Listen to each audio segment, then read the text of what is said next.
Y también,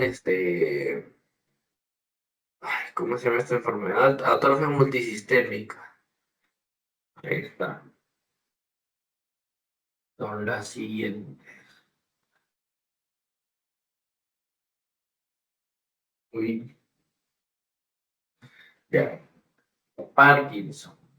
PSP, que son las siglas, ¿no? Y atrofia multisistémica. ¿Alguien sabe cuál es el signo principal del Parkinson? Así tirando nada más una pregunta, para ver si saben.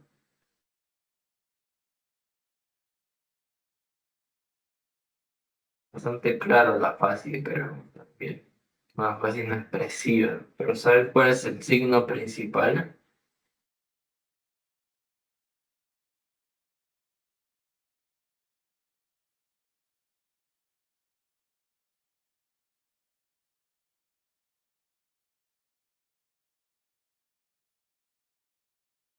Bueno, el signo principal del Parkinson, y para que se aprenda, es la bradicinesia, ¿ya? En mi examen me preguntaron eso y todo el mundo puso bradicinesia, ¿ya? Y la cuestión es que al final no era esa la respuesta correcta, pero yo digo que es esa porque de ahí yo le pregunto a mi doctor de ciencias neurológicas, le digo, doctor, ¿usted cree esto? Y él me dice, es la bradicinesia sí o sí. Y ahí pues obviamente yo entendí que yo sí estaba bien, ¿no? O sea que al final nosotros lo sabíamos, pero la doctora, y además hay literatura que dicen que es la abstinencia, yo sigo sin entender, pero ya bueno, supongo que así es, en este caso así es, supongo, ¿ya? ¿Qué más? Ya, pasemos, ese es el índice, son solo tres enfermedades, ¿ya? Parkinson, PSP y atrofia multisistémica.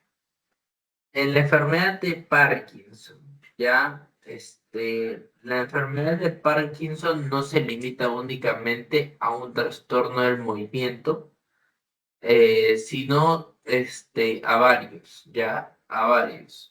Se reconoce por el temblor en reposo, la rigidez en rueda dentada, la bradicinesia, ya. Entonces, al final son bastantes signos motores, pero también hay signos no motores y en eso tenemos que ver, porque hay signos motores que son no tempranos, perdón, ya son tempranos y obviamente eso ya te da un indicio, ¿ya? Que son los siguientes: deterioro cognitivo, disfunción autonómica, trastornos del sueño, depresión y la hiposmia. ¿Qué la hiposmia qué es? Se lo dije ayer, la anosmia y la hiposmia, se lo dije ayer también. Es la disminución del olfato, ¿ya? Es eso, ¿ya? Entonces, es una enfermedad que ligeramente, pero ligeramente, es más prevalente en varones, ¿ya? Nunca me he aprendido yo, sinceramente, estas enfermedades, perdón, la prevalencia ni la epidemiología, ya, pero sé que las preguntas, yo no me las aprendo y varias veces por eso he bajado puntos, ya, pero apréndansela ya para que no estén como yo. Hay factores asociados, ya, hay factores asociados, hay algunos factores bien conocidos asociados, ya, que son los siguientes. Existe la parte genética, ya la parte genética, y acá tenemos dos en específicos, el PARC 1 y el 2, ya el PARC 1 y PARC 2. De ahí tenemos los ambientales, el estilo de vida, ser sexo masculino y la edad avanzada también es un factor de riesgo más importante. ¿Alguna vez han visto y ahora me acabo de preguntar, nunca he visto a una persona joven con Parkinson, ¿no? Ahora que me doy cuenta. Bueno, mayor edad, mayor probabilidad de Parkinson, ya es directamente proporcional. Listo. Y la fisiopatología es muy simple, ya es similar. Hay disminución de las neuronas dopaminérgicas, que estas están en la sustancia negra, ya en la sustancia negra están estas neuronas dopaminérgicas y también hay depósitos patológicos de esto, básicamente. Depósitos patológicos del alfa-sinucleína. Y esta alfa-sinucleína, ¿qué es lo que forma? Forma cuerpos de Lewy, ¿ya? Estos cuerpos de Lewy que son bastante característicos de esta enfermedad se forman acá. Ya se forman cuerpos de Lewy y finalmente alteran la función sináptica y neuronal. También, aparte de toda esta fisiopatología, hay cosas adicionales, ¿ya? Hay neuronas colinérgicas, y lo voy a poner acá, ahí, acá. Hay neuronas colinérgicas en el tronco, ahí está, en el tronco, ya. Hay neuronas colinérgicas en el tronco, ya que es algo más adicional. Hay neuronas monoaminérgicas también, monoaminérgicas, y no solo eso, aparte de ello, también hay una afectación en el sistema olfatorio, porque también hay hiposmia, recuerda. Entonces, ¿cuál es la progresión del daño? Esto, su inicio, y es súper importante que lo sepa, lo voy a poner acá, su inicio va a ser directamente en las estructuras subcorticales. Ya, esto inicia en las estructuras subcorticales. Entonces, inicia acá y se extiende a las regiones límbicas. Se extiende a las regiones límbicas y finalmente se extiende hacia el neocórtex. Ya, eso es lo que pasa. Entonces, hay una neuropatología. Ya hay una neuropatología que básicamente dice que un paciente sin Parkinson, cómo debe estar su sustancia negra, que lo voy a poner acá. Su sustancia negra en un paciente con Parkinson debe estar hiperpigmentada. ¿Ya? Hiperpigmentada. Mientras que en un paciente con Parkinson ya, este es un paciente sin la enfermedad, pero en un paciente con la sustancia negra va a tener un cambio. ¿Por qué? Porque estamos disminuyendo neuronas dopaminérgicas. Entonces acá se pierde la pigmentación. La pigmentación acá baja, ¿ya? Y entonces básicamente se ve esta degeneración como reflejo. También se puede usar una tinción de hematoxicilina eosina, ¿no? Y se evidencia, ¿no? También cómo disminuye las neuronas dopaminérgicas y en la inmunohistoquímica, que para eso sirve, lo voy a poner acá, inmunohistoquímica, vea esto, demuestra los depósitos de alfa-sinucleína y los cuerpos de Lewy, que estos sí son característicos de esta enfermedad. ¿Ya? Esto es súper característico. Y entre la fisiopato y la etiología es básicamente, esto es la fisiopato, en la parte de acá, pero tenemos que ver por qué sucede esto, ¿ya? Y esto sucede por las siguientes razones. Ya pueden haber alteraciones de la proteostasis del alfa-sinucleína, es decir, hay un mal plegamiento, hay una formación de oligómeros tóxicos y finalmente hay activación de la macroautofagia deficiente y hay una acumulación patológica. Entonces, esta acumulación, ¿cómo lo llamamos? Cuerpos de Lewy. ¿Ya? Esto se llama cuerpos de Lewy. Hay también una neuroinflamación, hay una activación crónica de la microglia, que básicamente es nuestro sistema inmune de nuestro cerebrito. hay liberación de citoquinas proinflamatorias y radicales libres finalmente que hacen daño neuronal, hay disfunción mitocondrial, hay un defecto en la cadena de transporte de electrones y también producción excesiva de especies reactivas de oxígeno que finalmente dan ese estrés oxidativo. Hay pérdida de la homeostasis del calcio, alteraciones en estos canales y en la regulación intracelular. Esta sobrecarga de calcio, como ya vimos en la anterior, puede llegar a qué cosa, en la anterior clase, puede llegar a dar apoptosis neuronal. Y en consecuencia de todo esto, habrá muerte de neuronas. Hay apoptosis de las neuronas dopaminérgicas en la sustancia negra y este déficit dopaminérgico hace un desbalance en los circuitos ganglios vasotalámicos y finalmente hay las manifestaciones clínicas. Entonces, a ver, ustedes que han entendido esto, que ya lo tienen acá para que lo lean si no lo han entendido. Entonces, ¿cuál creen que sería la solución para todo esto? Porque ya les he dicho los dos problemas principales. ¿Cuál creen que debería ser, qué fármacos deberíamos buscar que hagan tal cosa en nuestro cuerpo para que solucionemos este problema de Parkinson? Porque es bien claro, ¿ah? Hay dos cosas que están mal y eso, y hay justamente un fármaco que ayuda a eso.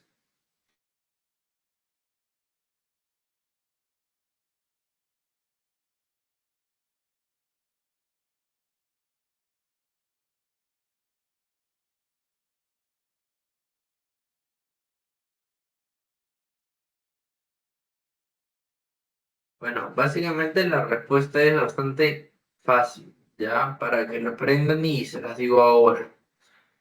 Nosotros tenemos que hacer que las neuronas dopaminérgicas suban, ¿ya? Como hay una disminución, tenemos que hacer que las neuronas dopaminérgicas suban y que la acumulación patológica baje, ¿ya? Eso básicamente es lo que tenemos que hacer, todo lo contrario de lo que está sucediendo. Ya lo pueden sacar por simple lógica. Entonces, la clínica de Parkinson, hay cosas que son bastante importantes. Como les había dicho, los síntomas motores y no motores. En un principio se empieza con signos no motores. Ojo, porque en un principio no vas a empezar a temblar de la nada, ¿no? Y ya, bueno, esta es la clínica. Existen síntomas motores, perdón, que básicamente son los cardinales, ¿no? La rigidez, el temblor, el reposo y la bradicinesia. Pero este temblor, el de acá, el temblor, ¿cómo podemos saber que es una etapa inicial? Porque ese temblor viene a ser asimétrico. Ya es asimétrico cuando recién está iniciando esta enfermedad. Y también hay marcha festinante, que básicamente son pasos cortos y tendencia a inclinar el tronco, así literalmente, ¿ah? Pasos cortitos y inclina el tronco. El encorvamiento también. Y como les dije, ¿cómo es la fase de alguien con Parkinson? Inexpresiva, baja la expresión facial, la bradicinesia, la flexión en rodillas y la rigidez postural. Es como que te haya dado tétanos, algo así. Obviamente caminando, ¿no? Y los síntomas no motores son los siguientes, son los cognitivos, el déficit ejecutivo, que acá en los problemas cognitivos tenemos el déficit ejecutivo, la pérdida de la memoria y la demencia. En los neuropsiquiátricos tenemos alucinaciones, ojo, alucinaciones, principalmente las visuales, auditivas y depresión, apatía, alteraciones del humor. Tenemos también los autonómicos, ¿ya? Hipotensión ortostática, disfunción urogenital y constipación, ¿ya? Tenemos los del dolor, ¿ya? Este es un síntoma inespecífico. Normalmente sí suele haber dolor, pero es inespecífico. Y acá justamente lo pongo, ¿ya? Dolor es inespecífico. Y los trastornos del sueño. Ya, aquí lo tenemos. Trastornos del sueño y en la imagen de acá lo tenemos mejor. Los no motores son los siguientes: déficit cognitivo, desórdenes del humor y el afecto, regulación del ciclo del despertar, desórdenes del sueño, disfunción autonómica y síntomas sensoriales. Aquí está hipotensión, que son los autonómicos, hipotensión, disfunción neurogenital, constipación e hiperhidrosis. Y en el cognitivo, toda la parte frontal está afectada. ¿Ya? Entonces, básicamente esa es la clínica. Cuando tú ves un paciente así, ya sabes que o bien está entrando un Parkinson, que en este caso vendría a ser si es que tiene que si tiene síntomas no motores, vendría a ser que está entrando un Parkinson. Y finalmente, ya cuando son motores y no es asimétrico, ya sabes que obviamente ya lo lleva larga data, ¿no? Y entonces, para eso también existen fases, ya existen fases que son bastante importantes y se los voy a mencionar más adelante porque está en una diapositiva. Ahora, yo porque vea un paciente que tiene todo esto, puedo decir que es Parkinson. Es muy probable que sea Parkinson, pero tienes que tener algunos criterios para diagnosticarlo, ¿ya? Porque si no, lo estás haciendo mal. Entonces, los criterios son los siguientes, ¿ya? Hay criterios y etapas de la enfermedad, lo que les había dicho. Y tú no puedes diagnosticar a cualquier persona que veas que está temblando con Parkinson. Tienes que tener unos requisitos y algo.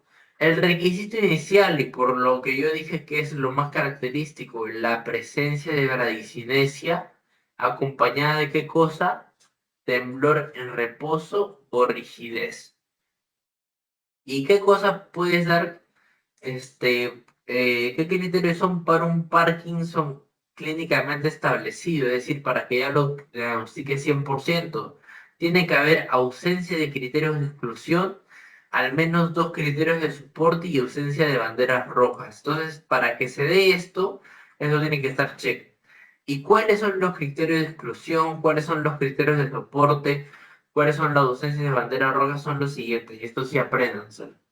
Los criterios de soporte: tiene que haber una respuesta clínica favorable a la terapia dopaminérgica, que fue lo que les puse acá, ¿ya? Acá les dije que teníamos que subir las neuronas dopaminérgicas. Acá, si hay una respuesta favorable, ya sabemos que el problema de trasfondo sí está haciendo eso. Tiene que haber la presencia de disquinesias inducidas por levodopa.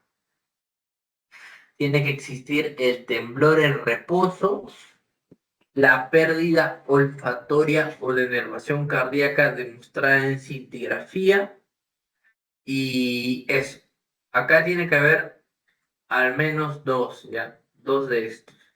Y en los criterios de exclusión tiene que haber la ausencia, no tiene que haber manifestaciones atípicas, como cuáles: Parkinsonismo con signos cerebelosos marcados. Si hay esto, ya nos orienta más a una atrofia multisistémica, que lo vamos a ver más adelante, así que no se preocupen, ¿ya? Y las banderas rojas, que básicamente es rápida progresión de dificultades en la marcha, caídas tempranas y hallazgos que sugieran otros parkinsonismos atípicos, como la parálisis supranuclear progresiva. Entonces, para que tú diagnostiques tu Parkinson, y escucha bien, tienes que tener todo esto en cuenta, ¿ya? Si no cumple con todo esto, no puedes diagnosticarlo como clínicamente establecido. Puede tener todo, pero si es que al final tiene un criterio de exclusión, pues ya no sirve. Ya no sirve tu diagnóstico. Tienes que basarte en esto. Y como les dije, los signos clínicos, y con esto tú ya puedes saber en qué fase, en qué etapa de la enfermedad está. Ya existen las siguientes: la fase prodrómica, que básicamente esto es como adivinar, porque acá ya básicamente son años antes de que estén los síntomas motores. Como le dije, primero se empieza con no motores, de ahí con motores. Luego tenemos la fase motora temprana, ¿ya? luego tenemos la fase avanzada, perdón, la fase avanzada y finalmente la fase final, que es la de acá. Ya. En la fase prodrómica, que son años antes, ¿qué tenemos? Los no motores, ¿ya? Los no motores.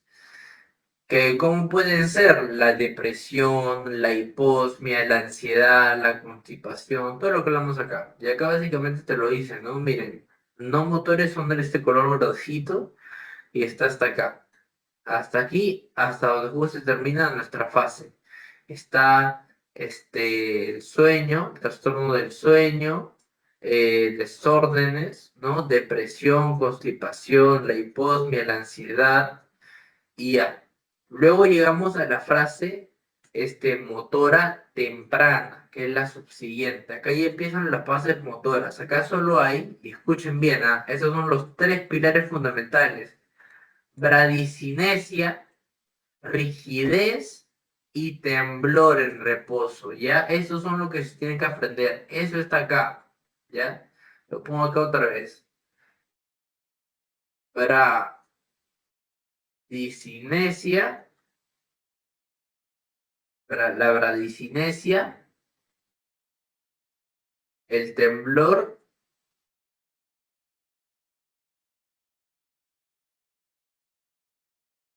y la rigidez. Ya escucha bien claro, esto es lo que tú tienes que hacer, ¿ya? Y en las fases avanzadas, ya son más cosas, ¿no? Acá son caídas frecuentes, trastornos de la postura y ya la demencia y el deterioro cognitivo, en la parte de acá, ¿ya? Le voy a poner acá ya. Caídas, postura, ¿ya? Y demencia.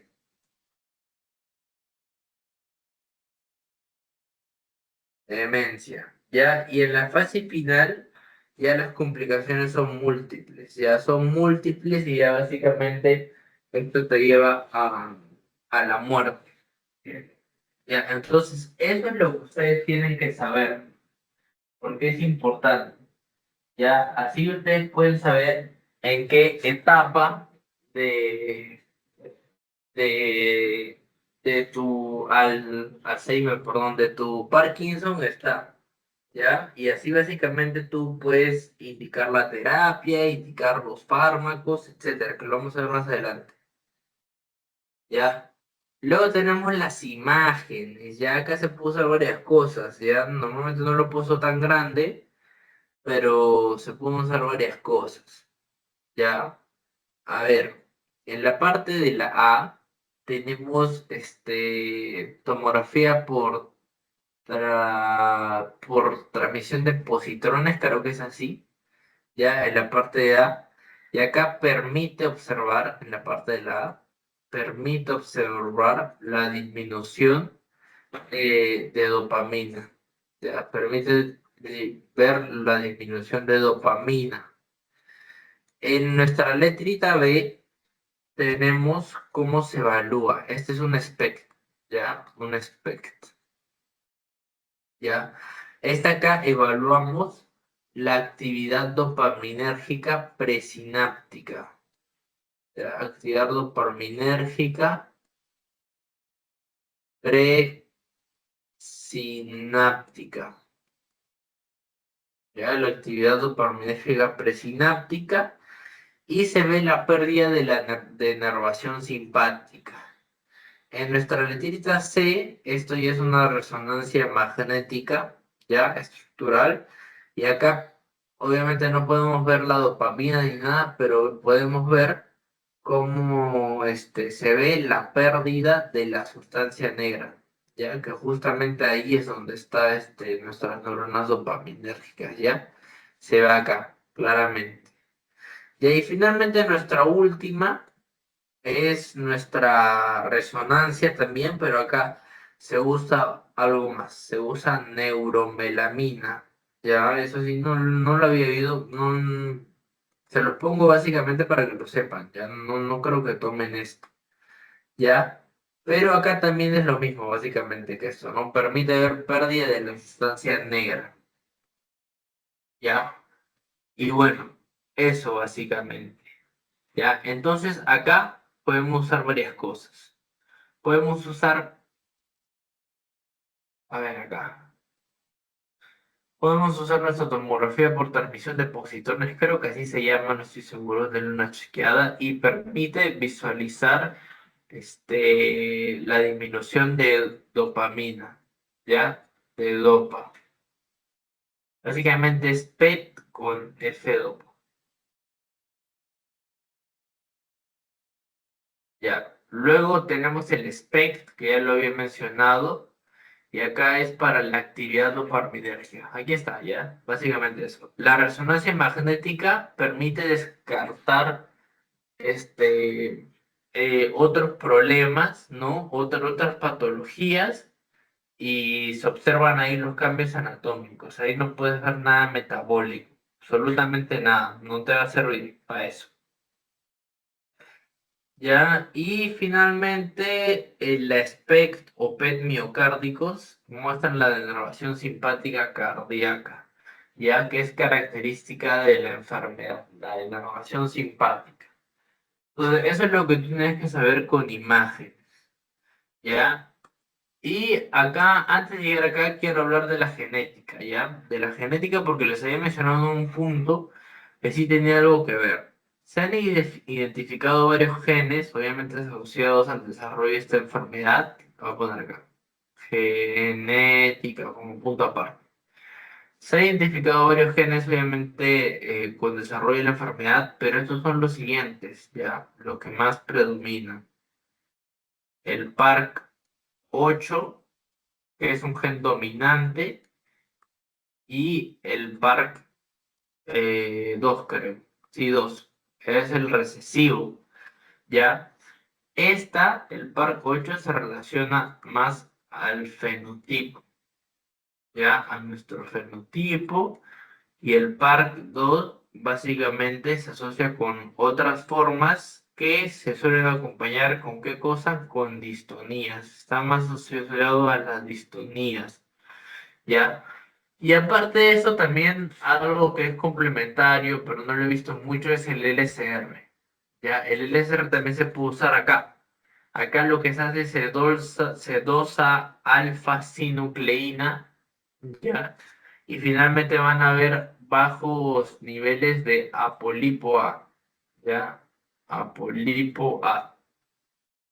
Entonces hay bajos niveles de apolipo A1 y finalmente estas cosas te van a indicar que los síntomas motores, si es que no los has visto, son más severos, ¿ya? Motores son más severos.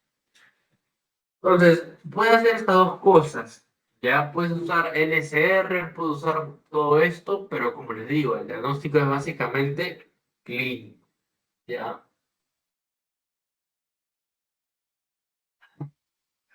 Bueno, continuemos. De ahí tenemos una parte que ya es más nuestro tratamiento. Nuestro tratamiento. Y acá ya es justo lo que les había dicho en un principio. Tenemos al mejor, que es levodopa. Ya, levodopa, que es el tratamiento más efectivo y no ha perdido ni la vigencia. Pero en Perú solo está libre el de liberación inmediata, lo que obliga a administrarlo entre 4 a 6 veces al día.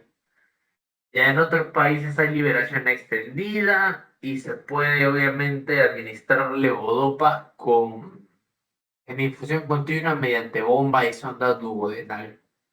Ya, obviamente la levodopa también tiene efectos adversos, ojo, y también se puede degradar. Entonces se usa una simbiosis de medicamentos. Se usa con otras cosas. Para evitar la degradación periférica de la levodopa, pudimos usar inhibidores de la dopa descarboxilasa como la benseracida o la carbidopa e inhibidores de la COM como la entacapona y lopeocapona. Y también tenemos otras opciones que son inhibidores de la MAO como selegilina y rasagilina y agonistas dopaminérgicos como el pramipexol y el ropinirol, ¿ya? Ahora, tenemos la levodopa, que es el tratamiento más eficaz para la parte sintomática, ¿ya? Es el más eficaz hasta ahora. Pero como alternativa inicial también podemos usar pramipexol u otros agonistas dopaminérgicos. Y aquí está lo adyuvante, lo que hacemos con la simbiosis. Se inicia con levodopa y se añaden dopaminérgicos, MAU y Delacón. Ahora, también nosotros podemos llegar a tener tratamientos para síntomas específicos, ya para síntomas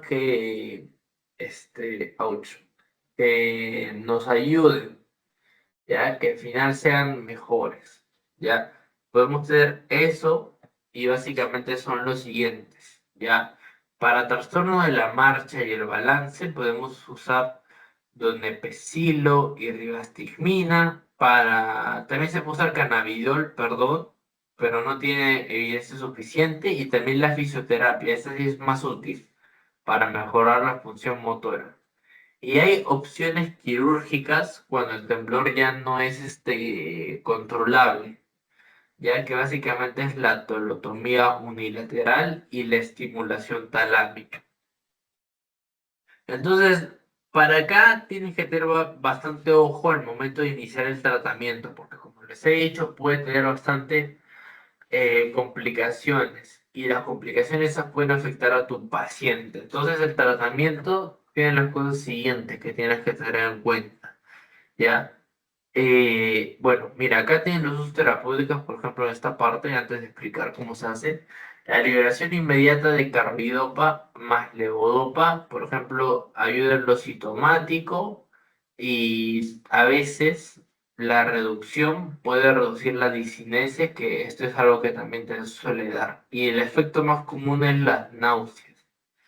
Ya la liberación controlada de carbidopa, lo mismo, y también con las discinesias. Pero la liberación prolongada, esta ayuda en las discinesias, ya es útil para todo lo demás, ¿ya? Y la suspensión enteral de carbidopa, levodopa, ayuda en las discinesias también, ¿ya? Y si se inhala levodopa, prácticamente off es cuando deja de hacer efecto, ¿ya? Ahora, tenemos un manejo progresivo con levodopa y podemos hacerlo con el inicio del tratamiento. ¿Cómo va a ser tu inicio? Acá tienes que tener bastante ojo, ¿ya? Primero vas a usarlo 3 veces al día, ¿ya? 3 veces al día, ¿ya? Ajustes iniciales obviamente puedes hacer, pero depende de la respuesta del paciente. Ahora, ¿qué pasa si el paciente dice que el efecto está desapareciendo antes de la siguiente toma? Por ejemplo, antes toma a las 8 a.m. y finalmente deja de hacer efecto a las 10 y 11 a.m. Entonces, obviamente, tienes que aumentar. Ahí lo que hace es aumentar la frecuencia de la dosis. Ya aumentas la frecuencia de la dosis cuando deja de hacer efecto. Y alternativamente, y esto es lo mejor, ya, que puedes hacer, agregas un adyuvante, ya, un adyuvante. Entonces, si agregas un adyuvante, ya vas a estar más, ya va a ser más, va a tomar más acción, ¿ya? ¿Entiendes? ¿Así me entiendes? Ya, entonces básicamente es mejor. Y también, como toda pastilla, o como toda cosa sintética, o como toda droga, tiene complicaciones. Y hay complicaciones por uso prolongado. ¿Y cuál es la principal complicación? Lo que te he puesto acá, la discinesia. Acá va a haber una discinesia, que básicamente, ¿qué cosa es una discinesia? Sí, se los expliqué ayer, perdón, ayer. Son movimientos no controlados. Ya, esa es una discinesia, movimientos no controlados. ¿Ya? Y esta disineria es el efecto secundario del uso crónico, ¿ya? Y esto que hay una disinesia, mucho ojo acá, no te va a decir que la enfermedad está peor, ya no te dice que la enfermedad está peor. Es simplemente un efecto del mismo fármaco, ¿ya? Y como te acabo de mencionar, todo esto es lo que tú puedes obviamente hacer con el levodopa.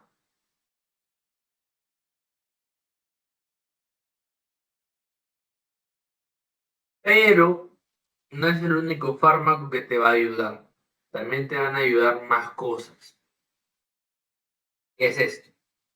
Son tus adyuvantes que tienes que usar para llegar a prevenir esto, ¿ya? Y que tienes que tener mucho ojo, mucho cuidado porque acá sí tienes que hacerlo bien, ¿ya? Podemos usar qué cosa? Los agonistas de la dopamina, como el pramipexol, ¿ya? Esta tiene presentaciones de 0,25 miligramos y 1 miligramo y se da de 2 a 3 veces al día. Puedes ajustar la respuesta clínica. También existe otras presentaciones como los parches. Esto permite ya una liberación continua y es un poco mejor. Y la de liberación inmediata y retardada. ¿Ya? Esto también se puede usar como monoterapia, ya para síntomas motores. Y también se puede usar como terapia adjunta cuando obviamente los síntomas no están controlados, ¿no? Y hay fluctuaciones, ¿no? Entonces tú lo puedes usar solo o también o también como adyuvante, que normalmente se usa más como adyuvante, ¿ya? Y luego tenemos nuestros inhibidores de la MAO, ¿ya? Estos básicamente son los más usados, son la razagilina, ¿ya? Esta razagilina se da 1 miligramo cada mañana y otro IMAO como la safinamida se puede administrar 1 vez al día, aumenta el tiempo medio sin dislicencia problemática y reduce los tiempos de off diarios y matutinos, que básicamente cuando acaba el efecto de cuando estás temblando otra vez, en otras palabras, cuando tienes la enfermedad otra vez. Entonces esto puede llegar a reducir estos tiempos y aumenta el tiempo sin tener disinesia, que básicamente es como considero yo que es la mejor, ¿ya? Normalmente se usan más, ¿ya? Y luego tenemos los inhibidores de la COM. Acá tenemos la entacapona, la opiocapona y la tolcapona. ¿Ya? Esto básicamente bloquean la degradación de la levodopa periférica y bloquean la degradación también de la dopamina y aumentan los niveles centrales de dopamina. Entonces básicamente está haciendo todo bien y también la podemos usar.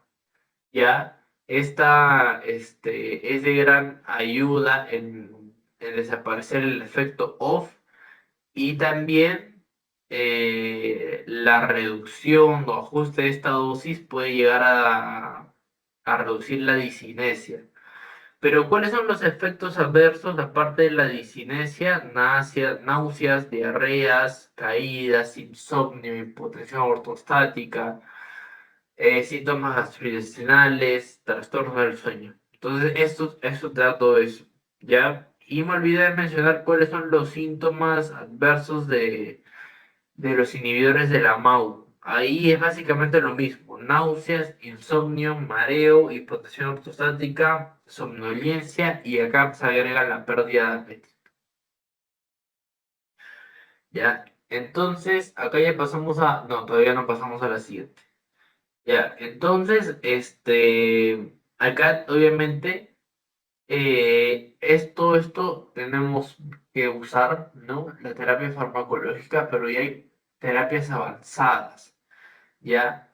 Que básicamente hay centros en otros países que tienen procedimientos más avanzados, acá no, donde se da una estimulación cerebral profunda, se dan cuenta, ¿no? Es una estimulación cerebral profunda que puede ayudar, ¿no? También se puede hacer una ecografía, aquí está cómo se mete esto, la estimulación del globo pálido acá y la estimulación del núcleo subtalámico. Acá ya. También es una estimulación cerebral profunda que finalmente ayuda. También se puede hacer la ecografía enfocada guiada por resonancia magnética y terapia con suspensión enteral de levodopa carbidopa. Eso actualmente no hay acá, ¿ya? Requieren evaluaciones, obviamente, para finalmente la elegibilidad del paciente. Y esto solo es útil, mucho ojo, con las personas que tienen síntomas motores que responden a la medicación, pero que tienen complicaciones. ¿Como qué cosa? Como la parte off, que básicamente es que vuelva la enfermedad sin antes tomar la siguiente dosis, o disinesias, ¿ya? O disinesias. Entonces, para eso es lo que sirve esto. Ya que finalmente ajustas la medicación y no funciona, ahí ya puedes usar eso, pero esto no hay acá. O sea, pronto lo veremos, supongo, pero por ahora no. Entonces, tratamientos, hay complicaciones motoras del levodopa, ya como les había dicho. Cuando usas levodopa también hay complicaciones. Pueden haber fluctuaciones motoras, es decir, variación en la respuesta clínica a cada dosis de levodopa. Sobre todo es cuando se da el inicio de la dosis y cuando ya está a punto de terminar. Lo que les había mencionado, las disinesias, que son los movimientos involuntarios. Esto es lo principal. Fijan, lo que le voy a decir en un minuto es una fija. Y la frecuencia 5 años de esto es grande, se dan cuenta, casi es la mitad. De dos pacientes uno lo va a presentar, ¿ya? Entonces, cuando tienes la disinesia por levodopa, ¿cómo lo puedes tratar? Hay cuatro opciones. Puedes espaciar la dosis de levodopa. Pero ¿qué pasa si espacias la dosis de levodopa? Puede también aumentar el efecto off, que básicamente es que el paciente no esté controlado por algunos momentos. También, ¿qué puedes hacer? Disminuir la dosis y también, esto es una gran idea, aumentando un agonista. Esto me parece que es lo mejor para mí, por ejemplo, ¿ya? Porque también haces una simbiosis, ya también puedo ayudarte para la enfermedad. Y esto es fija. El fármaco que se utiliza para la disinesia, y esto es súper fija, le voy a poner una estrella, ¿ya? Es esto, la mantadina. La mantadina es finalmente lo que te ayuda para las disinesias por levodopa, ¿ya?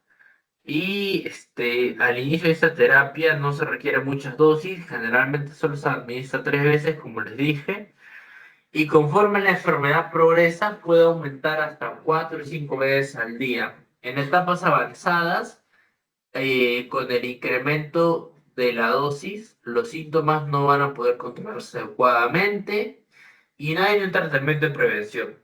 Ya no hay un tratamiento de prevención para prevenir esta enfermedad. Ya y bueno, el último que les dije, y eso es importante, apréndanse. Para el manejo de fluctuaciones motoras se usa esto. Aquí está. Fluctuaciones motoras se usan estos dos, que son los primeros. Se maneja la administración del levodopa. Y para el tratamiento de la disinesia es este último, es dando un fármaco, la mantadina. Que esto es fija de examen, por favor, no se lo olviden. Esa no la tomaron, pero yo sé que es fija, ya en mi mente lo sé. Y ya bueno, eso es por lo que viene a ser Parkinson. Ahora paciente. ¿Ustedes saben por qué acá hay un colibrí? ¿Alguien sabe? Está medio raro que haya puesto un colibrí ahí, ¿no? ¿Saben?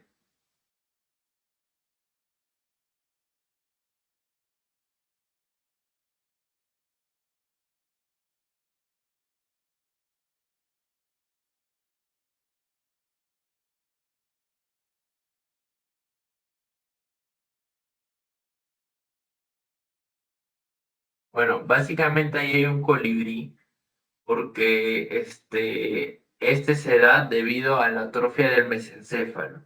Ya, entonces este aparece reduciendo y finalmente se ve. Ya, entonces acá hay varias cosas importantes.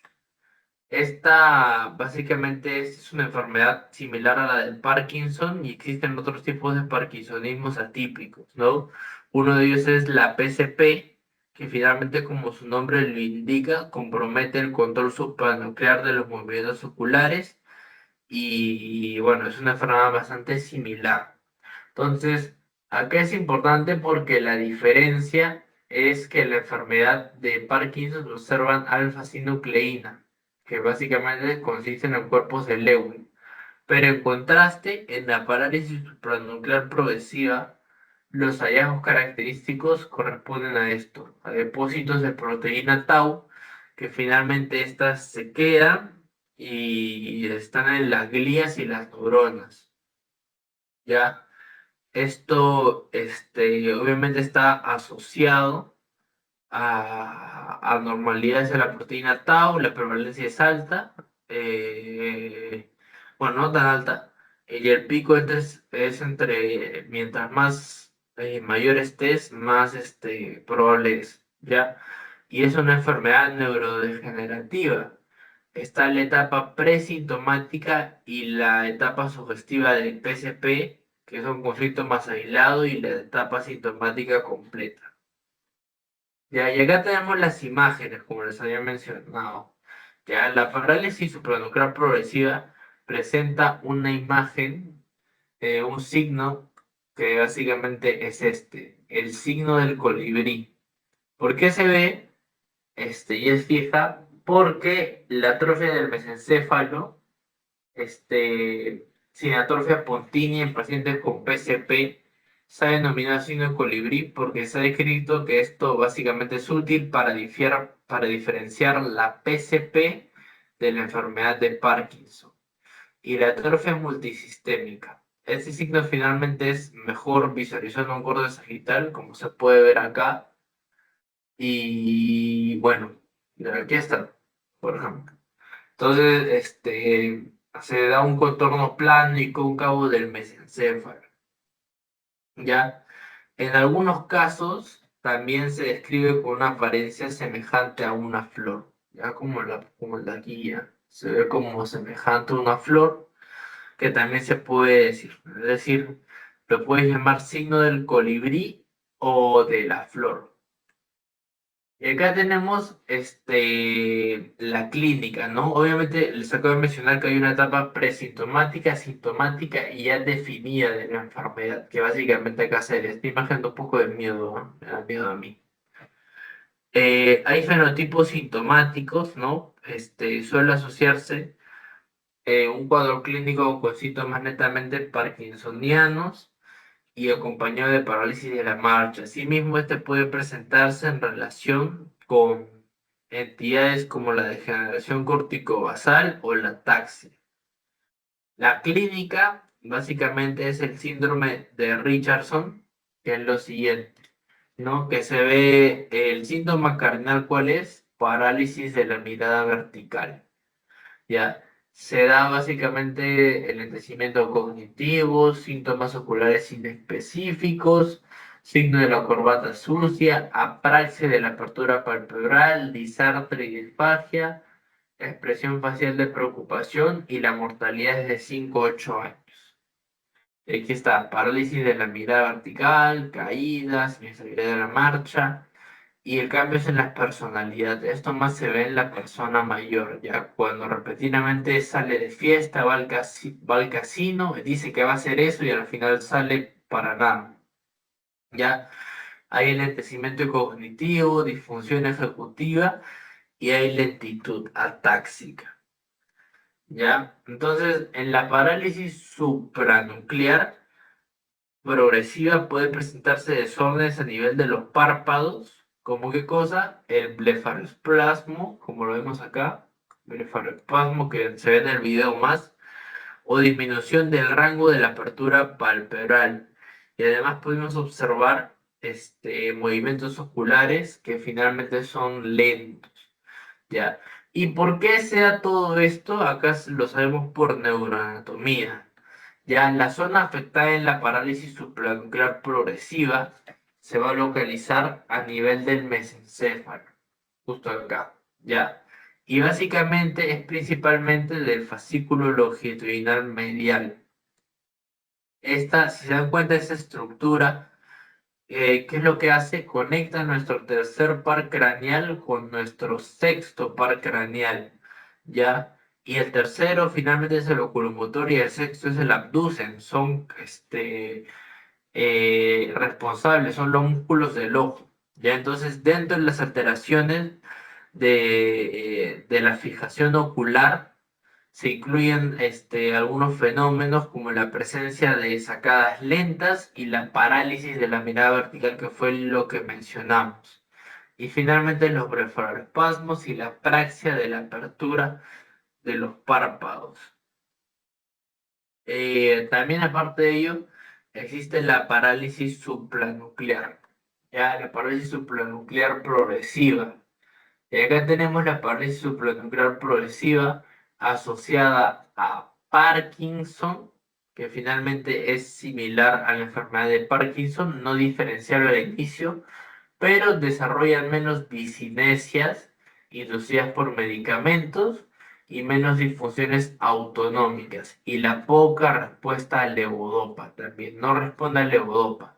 Y el temblor de inicio también es asimétrico, se daba disinencia, rigidez, pero acá lo principal es esto, ¿ya? Poca respuesta al levodopa. Y finalmente, la parálisis supranuclear progresiva asociada a degeneración corticobasal. Este, básicamente se considera como un overlap de parálisis supranuclear progresiva, ¿ya? Y hay rigidez asimétrica en las extremidades y es como la mitad entre esto, ¿no? Entre el SBC, que es asociación córtico-basal, ¿ya? Y en parálisis supranuclear progresiva, hay apraxia, pérdida sensitiva cortical, distonía, bradicinesia, y este no responde al levodopa tampoco. El diagnóstico básicamente de esto es clínico, ¿ya? Tiene que haber parkinsonismo con pobre respuesta al levodopa. Cuando te dicen parkinsonismo con pobre respuesta al levodopa, tú ya sabes que básicamente es esto. Tiene que haber caídas tempranas en la evolución de la enfermedad y alteración en la mirada vertical y deben considerarse criterios de exclusión, ¿no? Si el paciente presenta pérdida de memoria, lo primero que pensamos es un Alzheimer. Tenemos que descartarlo. Si se observa disfunción autonómica, necesitamos descartar la atrofia multisistémica. Y se debe excluir varias enfermedades neurodegenerativas que finalmente puedan simular un parkinsonismo atípico, ¿no? Y lo principal, el mecanismo causante de todo esto es proteína tau, ¿ya? Es proteína tau. Y ahora pasamos a la última ya, la atrofia multisistémica. Ese es otro parkinsonismo atípico y presenta hijos característicos, ¿no? En neuroimágenes, que básicamente es qué cosa, el signo de la cruz, que básicamente está acá, el signo de la cruz, el signo de la langosta, acá, y finalmente hay manifestaciones clínicas como la ataxia y la dismetría. La clínica acá, su presentación es variable, ¿ya? Pero depende de algunas cosas. Por ejemplo, el síndrome de Scheidegger, que ya no se usa, pero está asociado principalmente a los síntomas autonómicos, la degeneración estriato-nigral, que básicamente predomina acá en los síntomas parkinsonianos, la atrofia olivopontocerebelosa, que predomina en la difusión cerebelosa, porque básicamente lo estamos atrofiando, y la clasificación actual, donde se clasifica como MCAC cuando predomina la parte del cerebelo y la MCAP cuando predomina la parte parkinsoniana, ¿ya? Y acá tenemos una parte importante. Se sospecha y se considera clínicamente establecida cuando hay los siguientes hallazgos. Tiene que haber qué cosa, alteración urinaria, que básicamente está acá, pero lo pongo acá en español, alteración urinaria, tiene que haber sí o sí, ya, dificultad para la micción o un residuo urinario mayor a 100 ml. Ya, ahí estamos hablando de síntomas autonómicos, ¿ya? Tiene que haber disfunción autonómica con hipotensión ortostática, tiene que haber pobre respuesta al levodopa, porque si no vendría a ser un parkinsonismo. Y finalmente, por último, lo más importante, síndrome cerebeloso, porque acá sí lo estamos afectando. Tiene que haber ataxia de la marcha, ataxia de miembros, disartia y trastornos oculomotores. ¿Ya? Y acá la patología es un poco más clásica, ¿ya? Acá, al igual que el parkinsonismo, va a haber alfa-sinucleína, ¿ya? Alfa-sinucleína, ¿ya? A diferencia de la PCP, sinucleína, ¿ya? En las imágenes se puede ver por resonancia magnética en T2 las siguientes cosas. No se puede ver en la protuberancia la hiperintensidad, que finalmente esta protuberancia origina el signo de la cruz. eh, Signo de la cruz. Se puede ver los pedúnculos severosos y el severelos, hiperintensidades en T2, atrofia del cerebelo y el tronco encefálico. Eso es súper importante. Cuando predominan los síntomas cerebrales, ¿ya? En el putamen se ve la reducción del volumen, sobre todo cuando predomina nuestro parkinsonismo, y se ve la reducción de la señal en eco gradiente y en T2 del globo pálido y del núcleo rojo. Se presenta un anillo circulante hiperintenso. Entonces, acá un poco más para saber qué es la atrofia multisistémica, afecta en las funciones involuntarias que son las autonómicas del cuerpo, como la presión arterial, respiración y función de la vejiga y control motor. Es neurodegenerativo y comienza en edad adulta, ya lo hemos visto. Suele acompañarse de parkinsonismo o ataxia cerebelosa, ¿ya? Y el diagnóstico es clínico, como les he mencionado, todo es clínico, ¿ya? El tratamiento ya es fundamentalmente sintomático, ya justo como acá dice. Ya el tratamiento es fundamentalmente sintomático, ya que la respuesta al levodopa es pobre. Existen los síntomas parkinsonianos, donde se administra el levodopa, aunque con una respuesta limitada, la ataxia, vértigo y caídas, como la fisioterapia y terapia conductual. Las distonías se usa clonazepam, fisioterapia y toxina botulínica. Y los síntomas urinarios se hace la modificación de la ingesta de líquidos, como evitar cafeína, jugos y bebidas carbonatadas, antimuscarínicos también, mirabegrón, toxina botulínica intravesical. Y en caso de nicturia, que es decir, orinar en la noche, evitar líquidos por 3 a 4 horas antes de dormir y antipolinérgicos, ¿no? Para no activar el sistema parasimpático. En la disfunción eréctil se usa sildenafil, ¿ya? Cialorrea, atropina, lenguaje, terapia de lenguaje y para el estridor, evaluación por otorrinolaringología, ¿ya? Entonces, básicamente esto es todo, ¿ya? Sobre las tres enfermedades.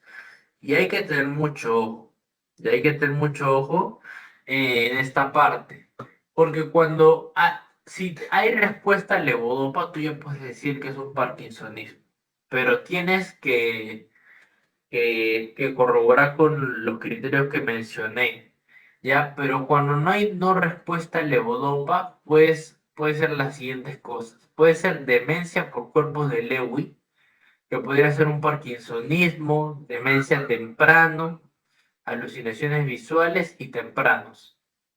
Alucinaciones visuales tempranas, perdón. Básicamente esto es lo que te diría que es demencia por cuerpos de Lewis.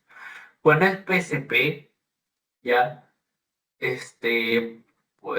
lo que se ve básicamente es parkinsonismo, parálisis de la mirada, caídas tempranas, parálisis progresivas y el signo del colibrí. Entonces tú ya sabes qué es esto.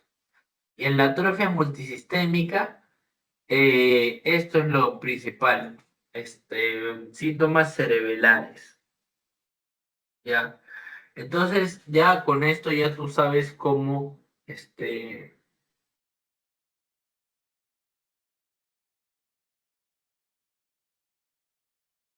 tratar las siguientes enfermedades y básicamente, pues obviamente no vas a eh, llegar a tener problemas. Esa es la bibliografía y básicamente eso sería todo, sería la última clase.